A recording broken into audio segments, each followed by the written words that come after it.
Hi, I'm Turk Strawman at Theron Kiramaturaka. Thank you for selecting this ninth in a series of videos concerning the law of rhythm and how to use it.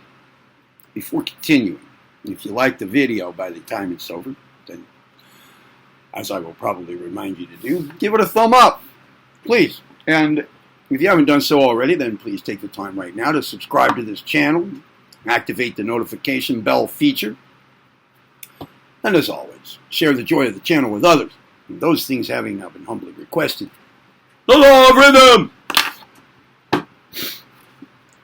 At the end of the last video, the previous video in this series, I ended. The last sentence was, everything advances and retreats in rhythm within the limits of its power. Now continuing. On the plane of emotion and feeling, the law of rhythm is constantly in evidence. We find that we swing like a pendulum between the extremes or poles of our feelings or emotions. Today we are sad, tomorrow we are joyful, today we are gloomy, tomorrow we are bright and hopeful, today we are slothful, tomorrow we are active and energetic. A study of our emotions and feelings will reveal to us the fact that these mental states are like the ocean and have their tides, in and out, high and low, ebb, flood and ebb. We find action and reaction ever evident in our emotional life. And moreover, we find that when we indulge in an extreme degree of any emotion or feeling, we have a tendency to fly to the opposite pole of that feeling or emotion. The law of reaction follows the action. Now, I want to point something out. Several videos ago in this series, we talked about the problem of pain, just briefly. To straighten out some explanation of where pain stands in our lives. Many may take it, as you may recall. Many may believe, if they have any notion about it, that pain is the payback for pleasure. But it doesn't work that way. The pendulum swing, the reaction, to use terms currently in use here, right now, from what I just read, the reaction, the pendulum swing is pleasure. The extent to which we have had pain is the extent to which we will then have pleasure. That is the reaction. Okay, that's the pendulum swing. So don't think that if you're in a moment of pleasure, that you're going to have to pay for that with some pain later on. Yes. All right. Excuse me. Moving on. The law of reaction follows the action. The reaction may arise either from a revulsion occasioned by a sense of impotency or powerlessness to attain the object desired and hoped for, or else from a satiety of fulfillment, resulting from the attainment of the object of the desire and the discovery that it was not what he expected of it. We need not point to special examples of this, for the experience of everyone who reads these words will supply the necessary examples. Look, love, hate, or anger, if carried to an extreme point, have a tendency to fly back to the opposite pole with a startling rapidity. And likewise, extreme elation is very apt to bound back to its extreme pole and cause us to experience extreme depression. This is so common that the mere mention of the fact is sufficient to prove it to anyone. And in the same way, many of us know that fear and courage have a tendency to react into each other if either be carried to an extreme. Many a man manifesting extreme courage will find himself swung suddenly back to the state of dire fear. And in the same way, and from the same law, many have found themselves in a state of extreme fear, and then suddenly, when they could proceed no further, they would experience a sudden bound of desperation, carrying them to a state of extreme recklessness and daring. The experience of soldiers have shown the bravest men suddenly possessed of a pitiful fear, the reaction from the courage. And likewise, we see the manifestation of occasional bursts and spurts of reckless daring and startling foolhardiness from notorious cowards. We personally know of a case in which a man who was a self-confessed coward was suddenly overcome with such a revulsion at his own lack of courage, and he sprung to the fore and performed a deed so startling, daring, and reckless that he won a special mention in the report of the battle and was ever afterward regarded as a man of the highest courage.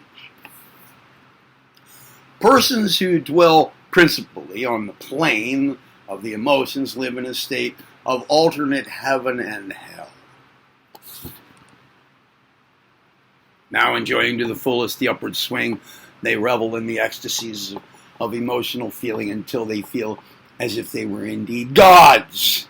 Then comes the backward swing, which plunges them into the hell of depression, melancholy, remorse, regret, or feeling of impotence and uselessness. The more emotional the person, the higher and lower in the scale of feeling does he travel. And those who are willing to pay the price of the extremes, the toll of feeling, are of course free to do so. But the individual who finds himself resting on will, his real nature, grows impatient and restless under the force and play of his emotive nature, and is forced to take steps to master and rule that part of his being. Instead of swinging backward and forward between the poles of emotion and feeling, he seeks and acquires the balance and poise of the focalized will. Excuse me. The first step in the direction of neutralizing rhythm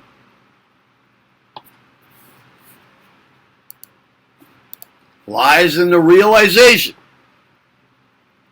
of the existence of rhythm itself. When one comes to realize that the hot fit is certain to be followed by the cold, the high by the low, the exaltation by the depression, the courage by the fear, the activity by the slothfulness, and the vice versa, then does he cease to identify himself so closely with either of the poles, and, on the contrary, grows to regard them as mere natural incidents of his mental nature. He values them at their true worth and refuses to allow his will to become involved in his emotion and feeling. He knows that his depression will be followed by a stage of reaction, and so he refuses to take his depression seriously. Likewise, knowing the truth, he refuses to allow his exaltation to excite him unduly. In short, he centers more and more upon his will nature, and from that position he stands aside, as it were, and watches calmly the swing of his feelings and emotions between their two poles. In a way, he kind of detaches himself from the swing of the rhythmic emotions and lives on the plane of will. Excuse me again. This mental state may be figuratively pictured as the individual resting on the plane of will and watching the swing of the emotional pendulum beneath him on a lower plane without allowing his will to become involved. Now I want to pause and make a note here.